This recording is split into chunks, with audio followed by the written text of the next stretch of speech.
Hello दोस्तों, आज की क्लास में आप सभी का बहुत बहुत स्वागत है। कैसे हैं आप सभी? आशा करती हूँ आप लोग बहुत अच्छे हैं और अपने अपने एग्ज़ाम्स की तैयारी आप सभी बहुत अच्छे से कर रहे होंगे।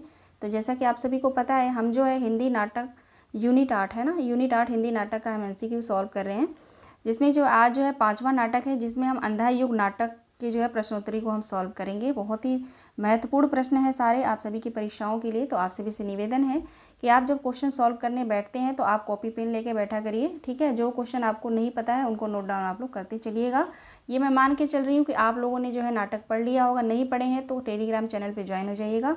टेलीग्राम चैनल का लिंक जो है डिस्क्रिप्शन बॉक्स में मैंने दे दिया है, ठीक है। वहाँ पर ज्वाइन हो जाइए। जो नाटक मैं पढ़ाती हूँ या जो नाटक, निबंध, कहानी, उपन्यास जो भी पढ़ाती हूँ उसका PDF मैं सेंड कर देती हूँ। तो आप लोग जो है PDF के द्वारा पूरा कंप्लीट आप लोग पढ़ सकते हैं नाटक, ठीक है। चलिए क्लास स्टार्ट करते हैं। क्लास में आप लोग बने रहिएगा, क्लास छोड़ के नहीं जाना है, ठीक है। चलिए देखते हैं। आज का पहला प्रश्न है, अंधा युग नाटक के निम्नलिखित पात्रों को उनकी चारित्रिक विशेषताओं के साथ सुमेलित कीजिए, ठीक है। नीचे दिए गए विकल्पों में से जो है सही उत्तर का चयन करना है आप सभी को। राइट आंसर क्या होगा क्वेश्चन नंबर 1 का? क्वेश्चन नंबर 1 का राइट आंसर क्या होगा? चलिए देखते हैं। युयुत्सु जो है इसकी चारित्रिक विशेषता हो जाएगा 3। तीसरा हो जाएगा सत्याग्राही, ठीक है। अगर आप नाटक पढ़े हैं तो अच्छे से आपको पता है युयुत्सु जो है सत्याग्राही रहता है। अश्वत्थामा की चारित्रिक विशेषता क्या होती है? तो पार्श्विक प्रतिहिंसक, ठीक है। संजय का हो जाएगा सी का हो जाएगा यहाँ पे 4, कर्मलोक से बहिष्कृत 10, ठीक है। विदुर का हो जाएगा दूसरा, संशयग्रस्त, ठीक है। तो ये इनकी विशेषता है। तो यहाँ पे राइट आंसर हो जाएगा ऑप्शन ए जो है यहाँ पे बिल्कुल सही जवाब होगा, ठीक है। Option A. चलिए दूसरा प्रश्न देखेंगे। दूसरा प्रश्न है, अंधा युग नाटक के अंकों को पहले के बाद के क्रम में लगाइए। अंधा युग नाटक के अंकों को पहले के बाद के क्रम में लगाइए, ठीक है। अंधा युग में जो है कितने अंक हैं? तो ध्यान रखिएगा आप लोग, 5 अंक हैं टोटल, ठीक है। दृश्य नहीं है इसमें, 5 अंकों में जो है विभाजित है अंधा युग नाटक। किसने लिखा है अंधा युग नाटक? धर्मवीर भारती ने लिखा है, ठीक है। तो यहाँ पे जो है 5 अंक को मैंने दिया है, इसको क्रम में लगाना है, क्योंकि इस तरह के प्रश्न जो है आप प्रीवियस ईयर क्वेश्चन सॉल्व करेंगे तो ये ऐसे प्रश्न आए हुए हैं। और जब भी अंधा युग नाटक से बनेगा तो आप ये 100% आप लोग श्योर हो जाइए, मन में बिठा लीजिए कि ये 5 अंक से जो है आप यहाँ से जो है प्रश्न बनना ही बनना है। क्रम में लगाने के लिए आएगा, या तो पूछ देगा पहले अंक का क्या नाम है या दूसरे अंक का क्या नाम है, इनमें से तीसरे अंक अंधा युग नाटक के इनमें से तीसरे अंक का क्या नाम है, चौथे अंक का क्या नाम है। इस तरह के प्रश्न बनेंगे ही बनेंगे। तो एक तो पहली बात तो ये है कि 5 अंक का आप लोग नाम याद रखिएगा, वो भी क्रम में याद रखिएगा, ठीक है। तो क्वेश्चन नंबर 2 का यहाँ पे राइट आंसर हो जाएगा ऑप्शन बी, ठीक है। पहले आएगा कौरव नगरी, ठीक है। अभी मैं ट्रिक बताऊंगी, उस ट्रिक से आप लोग बहुत अच्छे से इसको याद कर पाएंगे, ठीक है। पहले आएगा कौरव नगरी, उसके बाद आएगा पशु का उदय, उसके बाद उसके बाद जो है यहाँ पे डी आएगा, हाँ ठीक है, डी आएगा अश्वत्थामा का अर्ध सत्य। उसके बाद जो है सी आएगा गंधारी का शाप, ठीक है। चौथा अंक है गंधारी का शाप, ठीक है। उसके बाद जो है हमारा ई आएगा विजय एक क्रमिक हत्या, यहाँ पे क्रमिक होगा, ठीक है। तो ये जो है क्रम में है बिल्कुल। तो राइट आंसर हो जाएगा ABDCE। अब इसको आपको याद कैसे करना है, आप याद करिएगा, ठीक है। पहले मैं नंबर लिख देती हूँ ना। बी जो है पहला है, ठीक है, बी पहला है।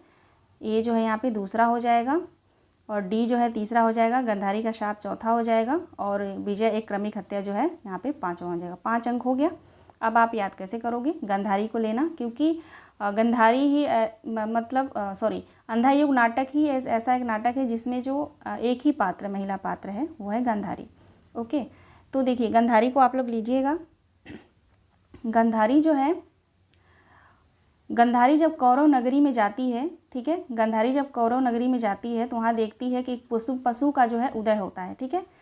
गंधारी कौरव नगरी में जब जाती है, देखती है वहाँ पे पशु का उदय हो जाता है, ठीक है। तो वहाँ पे जो कोई रहता है जिससे पशु का उदय होता है, तो उसको जो है गंधारी शाप दे देती है, ठीक है। गंधारी शाप दे देती है, नहीं गंधारी शाप नहीं आएगा, ये तो चौथा पे है ना। फिर जो है सॉरी, शुरू से सुनिए, ठीक है, यहाँ पे थोड़ी सी गलत मिस्टेक हुआ मुझे, ठीक है। गंधारी जो है कौरव नगरी में जाती है तो वहाँ देखती है पशु का उदय होता है, ठीक है। तो वहीं पे जब पशु का उदय हुआ रहता है तो वहीं पे ये जानती है अश्वत्थामा का अर्धसत्य। ठीक है, वहीं पे जहाँ पशु का उदय होता है वहीं पे गांधारी क्या जानती है, अश्वत्थामा का अर्धसत्य। ठीक है, अर्धसत्य जब जानती है, उसका आधा सत्य जब जान लेती है तो क्या करती है, गांधारी जो है उसको शाप दे देती है, अश्वत्थामा को गांधारी का शाप मिल जाता है उसको। ठीक है, उसके बाद जो है विजय एक क्रमिक हत्या हो जाता है। ठीक है, उसके बाद विजय हो जाती है, क्रमिक हत्या हो जाता है। ऐसे दिमाग में बिठा लीजिएगा आप लोग। ठीक है, थोड़ा सा यहाँ पे टाइम लिया मैंने, लेकिन इसको आप ट्रिक के माध्यम से याद करेंगे तो ही आप जो है अच्छे से क्वेश्चन को हल कर पाएंगे। ठीक है ना, चलिए आगे बढ़ते हैं। क्वेश्चन नंबर 3 देखेंगे। क्वेश्चन नंबर 3 है, अंधा युग नाटक के संबंध में निम्नलिखित बातों में असत्य बताइए। ऑप्शन ए है, इस नाटक में केवल एक स्त्री पात्र है। ऑप्शन बी है, नाटक का आरंभ स्थापना अंधा युग से होता है। इस नाटक में केवल 6 अंक हैं। इस नाटक को गीत नाट्य की संज्ञा दी जाती है। अंधा युग नाटक में जो है वक्ता श्रोता कथा शैली में यह नाटक की रचना हुई है। इस नाटक की रचना जो है वक्ता श्रोता कथा शैली में हुई है।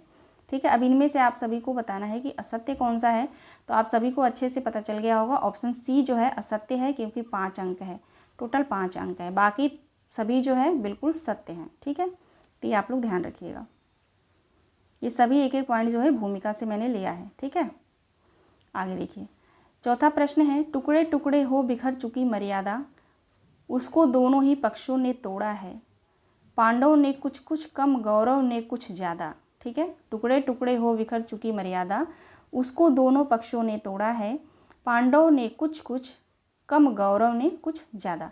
ठीक है, प्रस्तुत कथा गायन, ये कथा गायन है। आप ध्यान रखिएगा, क्वेश्चन ऐसे भी बनेगा कि इनमें से कौन सा नाटक है जिसकी शुरुआत जो है कथा, हर अंक की शुरुआत जो है कथा गायन से होता है। ये क्वेश्चन मैं बनाई हूँ लेकिन शायद टाइप नहीं कर पाई हूँ, अभी इसमें मैंने देखा था अभी।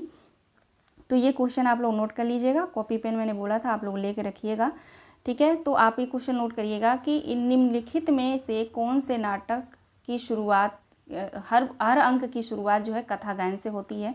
तो वो है अंधा युग नाटक। अंधा युग नाटक में जो 5 अंक हैं, हर अंक की शुरुआत जो है कथा गायन से होती है। ठीक है, ये आप लोग ध्यान रखिएगा। तो देखेंगे प्रश्न को, प्रस्तुत कथा गायन अंधा युग नाटक के किस अंक से है। ये कथा गायन जो है आपको बताना है किस अंक से, किस अंक में है, वहीं से जो है पहले अंक की, सॉरी मैंने तो बता ही दिया, पहले अंक की जो है शुरुआत होती है इसी कथा गायन से। ठीक है, तो ये कथा गायन अगर पूछा जाए तो ध्यान रखिएगा प्रथम अंक से है। ठीक है, आगे चलिए, आगे देखेंगे। 5वां प्रश्न है, अंधा युग नाटक के अंतराल शीर्षक का नाम है।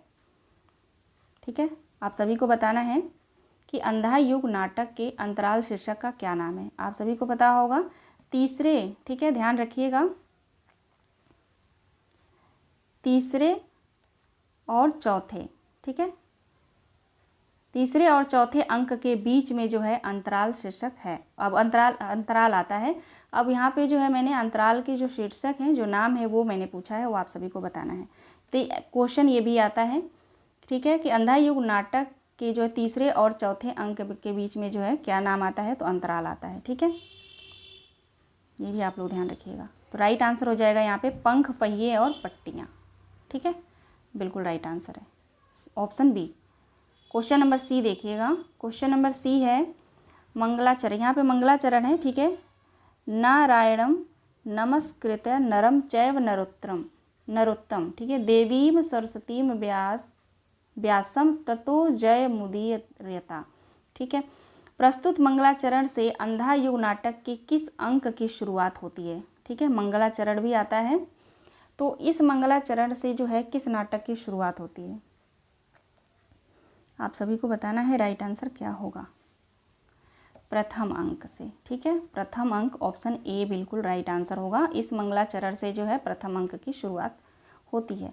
ठीक है, क्वेश्चन नंबर 7, क्वेश्चन नंबर 7 पे आएंगे, देखेंगे। मैंने यह बाहर का वस्तु जगते अच्छी तरह जाना है।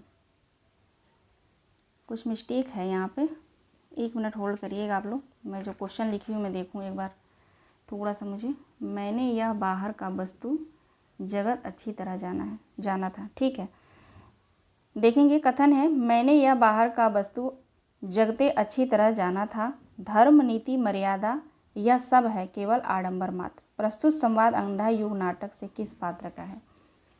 यह संवाद जो है या कथन जो है अंधा युग नाटक से किस पात्र का है? धृतराष्ट्र का है, विदुर का है, संजय का है या गांधारी का है? इसको हटा दीजिए। यहाँ पे राइट आंसर हो जाएगा गांधारी, ऑप्शन डी। यह जो संवाद है, कथन है, वो गांधारी का है। ठीक है, कथन को आप लोग ध्यान रखिएगा। गांधारी, धृतराष्ट्र, विदुर, संजय। ठीक है, ये सभी जो पात्र हैं अंधा युग नाटक के, इनके संवाद जो है मोस्ट इम्पॉर्टेंट है। ठीक है, क्वेश्चन नंबर 8 देखेंगे। अंधा युग नाटक के पात्र विदुर के अनुसार किसने कहा था मर्यादा मत तोड़ो, तोड़ी हुई मर्यादा कुचले हुए अजगर सी होती है? ठीक है, किसने कहा था? नीचे दिए गए विकल्पों में से सही उत्तर का चयन कीजिए। आप लोगों ने नाटक पढ़ा होगा, तो वहाँ पे नाटक जो है विदुर, उस नाटक में, अंधा युग नाटक में जो है विदुर कहता है, किस से कहता है? लिखा होता है ना कि पहले कौन कहते हैं? भीष्म ने कहा था, द्रोण ने कहा था, फिर जो है लास्ट में कहता है कि कृष्ण ने आकर कहा था कि मर्यादा मत तोड़ो, तोड़ी हुई मर्यादा कुचले हुए अजगर सी ... ठीक है, ऐसे है। आप लोग नाटक पढ़े होंगे तो बहुत अच्छे से आप लोगों को पता होगा। ठीक है, तो यहाँ पे राइट आंसर हो जाएगा A B C, option A B और सी बिल्कुल सही जवाब है। चलिए आगे देखते हैं। अगला प्रश्न है, अंधा युग कथानक का मूल स्रोत महाभारत की कौन सी घटनाएं हैं? आप सभी को बताना है कि अंधा युग कथानक की मूल स्रोत जो है वो महाभारत की कौन सी घटनाओं से ली गई हैं? तो ध्यान रखिएगा, उत्तरार्ध, ना कि पूर्वार्ध। ठीक है, उत्तरार्ध से ली गई हैं, मोस्ट इम्पॉर्टेंट है। इस क्वेश्चन को यहाँ पे 4-5 क्वेश्चन जो होंगे वो मैं गूगल पे मैंने देखा था, अंधा युग नाटक के बारे में सर्च कर रही थी, तो वहाँ पे जो है मुझे कुछ क्वेश्चन मिले थे, 7-8 क्वेश्चन, तो उनको मैंने लिया है। ठीक है, क्योंकि बहुत अच्छे क्वेश्चन थे, तो मैंने कहा कि इन क्वेश्चन को भी मैं ले लेती हूँ।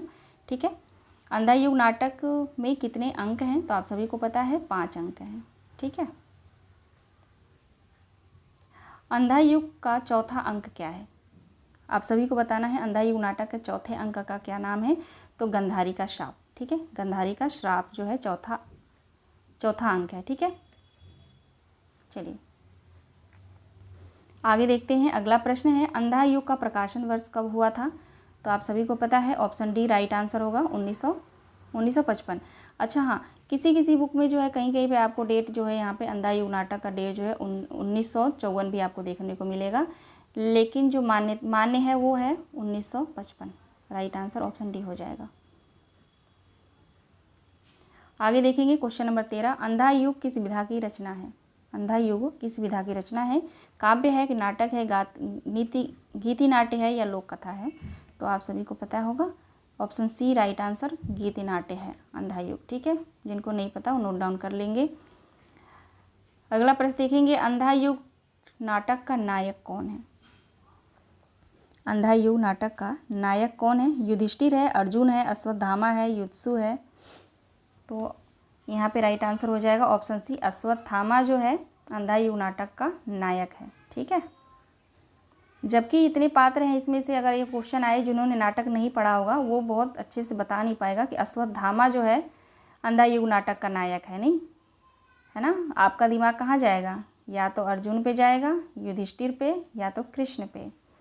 ठीक है, लेकिन ध्यान रखिएगा आप लोग, अश्वत्थामा राइट आंसर है। ठीक है, अगला प्रश्न देखेंगे, अंधा युग की रचना वर्तमान विश्व की परमाणु युद्ध के खतरे से अवगत कराने हेतु है। इस कथन की सार्थकता किस घटना से होती है? आप सभी को बताना है कि इस कथन की सार्थकता जो है किस घटना से होती है? श्री कृष्ण गांधारी के संवाद से, युधिष्ठिर अर्जुन के संवाद से, या युयुत्सु भीम के संवाद से, या अश्वत्थामा द्वारा ब्रह्मास्त्र छोड़े जाने से? राइट आंसर क्या होगा क्वेश्चन नंबर 15 का? राइट आंसर हो जाएगा अश्वत्थामा द्वारा ब्रह्मास्त्र छोड़े जाने से। ठीक है, अश्वत्थामा द्वारा ब्रह्मास्त्र जब छोड़ा जाता है तो यहाँ पे देखेंगे, अंधा युग नाटक की रचना वर्तमान विश्व की परमाणु युद्ध के खतरे से अवगत कराने हेतु है।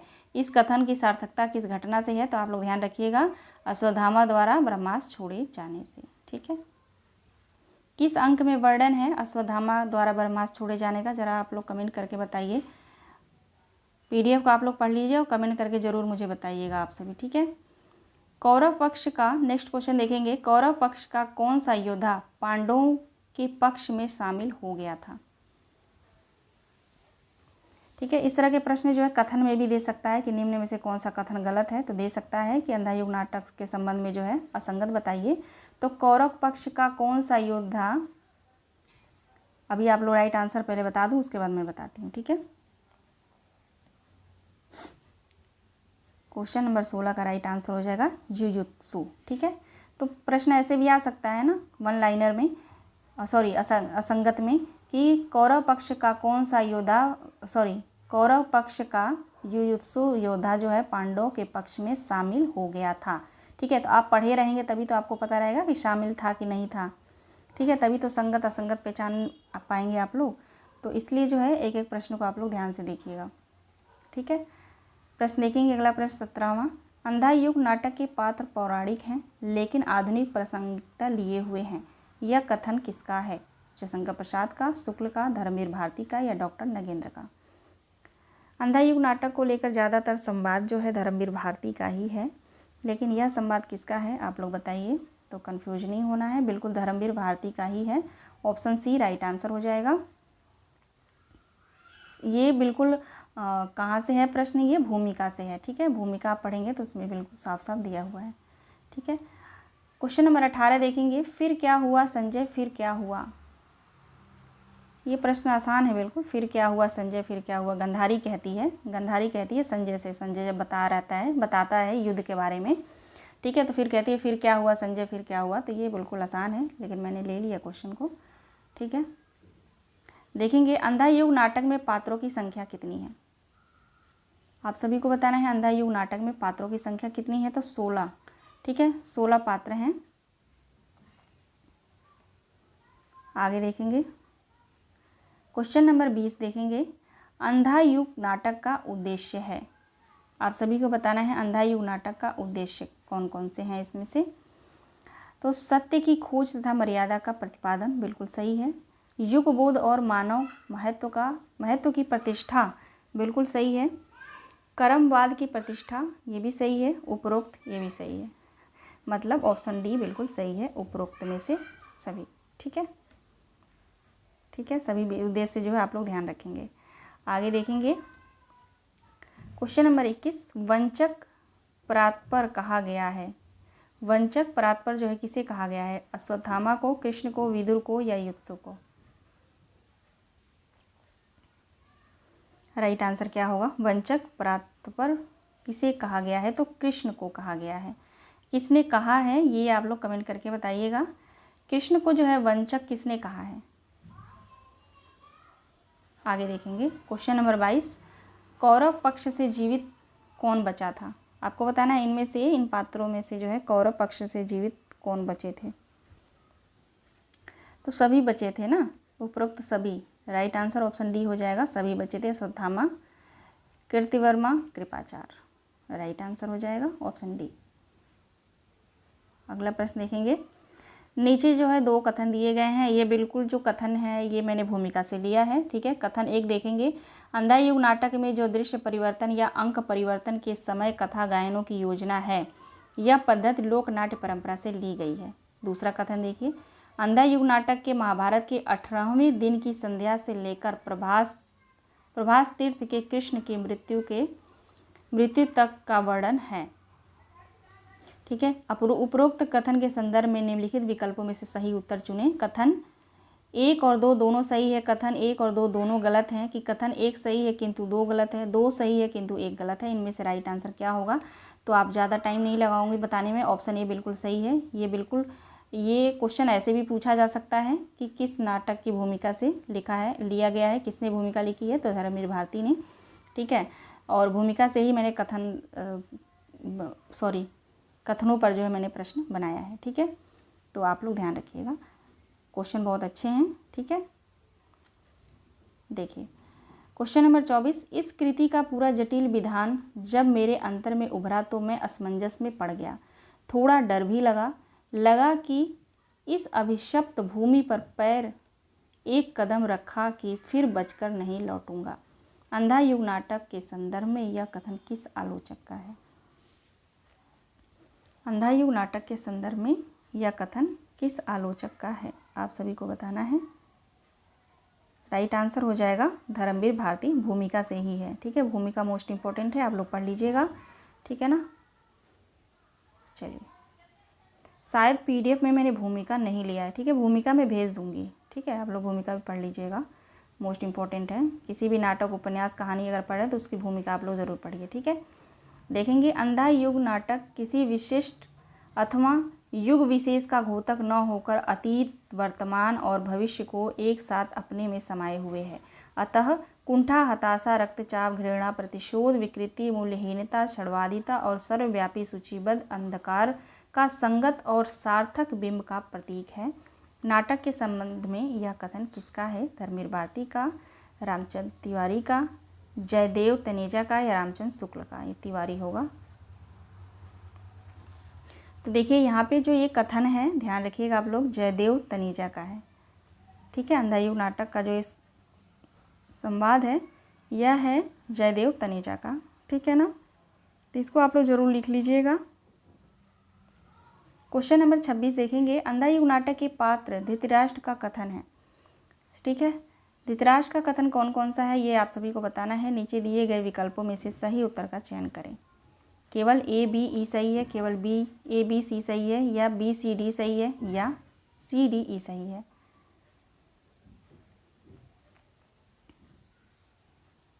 देखेंगे ऑप्शन ए, आज मुझे भान हुआ मेरी व्यक्तिगत सीमाओं के बाहर भी सत्य हुआ करता है। बिल्कुल राइट आंसर है, ये धृतराष्ट्र का कथन है। ठीक है, ऑप्शन बी देखेंगे, जीवन में प्रथम बार आज मुझे आशंका व्यापी है, मुझे याद आता है। ये भी कथन धृतराष्ट्र का है। ऑप्शन सी देखेंगे, तुमने कहा था कि द्वंद्व अनिवार्य है क्योंकि उससे ही जय होगी कौरव दल की। ये भी जो है धृतराष्ट्र का कथन है, विदुर से कहते हैं। ठीक है, तो ये तीनों बिल्कुल सही है, तो राइट आंसर हो जाएगा ए बी सी। ठीक है, ऑप्शन बी राइट आंसर हो जाएगा, A B C. D option देखेंगे, भय से मुक्त होकर तुम प्राप्त मुझे ही होगे, इसमें संदेह नहीं। ऑप्शन ई है, भय है तो ज्ञान है अधूरा अभी, प्रभु ने कहा था यह ज्ञान जो समर्पित नहीं वो अधूरा है। ठीक है, यह कथन जो है विदुर का है। दोनों कथन जो है विदुर का है। ठीक है, एक ही जगह आपको जो है दूसरे अंक में ये मिलेगा सभी कथन। ठीक है, मोस्ट इम्पॉर्टेंट है, दूसरे अंक में नहीं, पहले ही अंक में। ठीक है, आगे देखिए, अगला प्रश्न है, मैं वह भविष्य हूँ जो झूठा सिद्ध हुआ, आज कौरव की नगरी में मैंने मापा था नक्षत्रों की गति को। अंधा युग नाटक के विषय में यह संवाद किस पात्र का है? संवाद देखिए, मोस्ट इम्पोर्टेंट है। ठीक है, मैं वह भविष्य हूँ जो झूठा सिद्ध हुआ, आज कौरव की नगरी में मैंने मापा था नक्षत्रों की गति को। तो ये किसका है? तो याचक का है। ठीक है, याचक भी पात्र है। ऑप्शन सी राइट आंसर हो जाएगा। अंधा युग नाटक का जो पात्र है याचक, इसका यह कथन है। देखेंगे क्वेश्चन नंबर 28। ये जो है यहाँ पे कथा गायन है। ठीक है, ये पूरा गायन मैंने ले लिया है, तो आप लोग ध्यान रखिएगा। देखिएगा गायन, दिन हफ्ते मास बरस बीते, ब्रह्मांड में से झुलसी धरती, यद्यप हो आदि हरी भरी, अभिषेक युधिष्ठिर का संपन्न हुआ, फिर से पर पा न सकी, खोई शोभा कौरव नगरी। सब विजयी थे लेकिन सब थे विश्वास ध्वस्त, थे सूत्रधार खुद कृष्ण किंतु थे शापग्रस्त। इस तरह पांडव राज्य हुआ आरंभ पुण्यहत अस्त व्यस्त, थे भीम बुद्धि से मंद प्रकृति से अभिमानी, अर्जुन थे असमय वृद्ध नकुल थे अज्ञानी। ठीक है, प्रस्तुत कथा गायन, ये कथा गायन है। ठीक है, प्रस्तुत कथा गायन नाटक के किस अंक से है? यानी अंधा युग नाटक के किस अंक से जो है, इस कथा गायन से जो है किस नाटक की शुरुआत होती है? तो आप लोग ध्यान रखिएगा, 5वां अंक, सबसे लास्ट 5वां अंक यहाँ पे देखेंगे, ऑप्शन ई बिल्कुल सही हो जाएगा, 5वां अंक। ठीक है, 5वें अंक का क्या नाम है? आप लोग बताइएगा 5वें अंक का क्या नाम है? आप लोग कमेंट करके बताते नहीं हैं कुछ, मैं पूछती रहती हूँ, आप लोग फिर भी नहीं बताते, कोई बात नहीं। ठीक है, 5वां अंक क्या है? आप लोग कमेंट करके ज़रूर बताइएगा। ठीक है ना। चलिए, तो चलिए, इतने ही क्वेश्चन थे अंधा युग नाटक से। ठीक है, बाकी नाटक आप लोग बहुत अच्छे से पढ़ लीजिएगा। जो महत्वपूर्ण क्वेश्चन था मैंने बताया। ठीक है, एक बार आप नाटक को पढ़ लेंगे तो बहुत अच्छे से, मुझे लगता है कि बहुत अच्छे से आप लोग कथन को पहचानना सीख जाएंगे। ठीक है, चलिए मिलते हैं नेक्स्ट वीडियो में नए प्रैक्टिस के साथ, नए MCQ के साथ। ठीक है, शायद मैं सिंदूर की होली या एक और द्रोणाचार्य नाटक से जो है MCQ सॉल्व कराऊंगी कल। ठीक है, तो आप सभी से निवेदन है कि क्लास पसंद आई हो तो लाइक ज़रूर कर दीजिएगा, जिन्होंने सब्सक्राइब नहीं किया है वो कर लेंगे। ठीक है, और यूनिट 2 के लिए जो UGC के स्टूडेंट है जो तैयारी कर रहे हैं, वो यूनिट 2 के लिए मैं बात करूँ तो यूनिट 2 के लिए जो है सरस्वती पांडे गोविंद पांडे की बुक से, उससे बेस्ट बुक जो है मुझे नहीं लगता कि कोई और है, क्योंकि पूरी तैयारी मैंने यूनिट 2 का पूरी तैयारी मैंने उसी बुक से की थी। उस बुक से जो है मैंने पूरे बुक को मैंने पढ़ाया है, थ्योरी क्लास भी मैंने पढ़ाया है, जिसका मैंने प्लेलिस्ट बना दिया है। सरस्वती पांडे गोविंद पांडे आप सर्च करेंगे प्लेलिस्ट बाय शिवानी मैम तो आ जाएगा, पूरा प्लेलिस्ट बन के पूरी क्लासेस आ जाएंगी। उसके बाद जो मैंने क्लासेस पढ़ाया है उसके बाद मैंने उसको प्रैक्टिस भी कराया है। ठीक है, एक एक क्वेश्चन मैंने खुद बना के क्वेश्चन को प्रैक्टिस कराया है। ठीक है, तो ये बहुत ही हेल्पफुल क्लासें हैं सारी, तो आप लोग इन क्लासेस से जो है यूनिट 2 के लिए अच्छे से तैयारी कर पाएंगे, या अदर एग्ज़ाम की आप तैयारी कर रहे हैं, ठीक है, TGT PGT या असिस्टेंट प्रोफेसर, ठीक है, तो वो विद्यार्थी भी ये सभी क्लासेस देख के अपनी तैयारी अच्छी कर सकते हैं। ठीक है, तो चलिए मिलते हैं नेक्स्ट वीडियो में, आप लोग अपना ध्यान रखिएगा।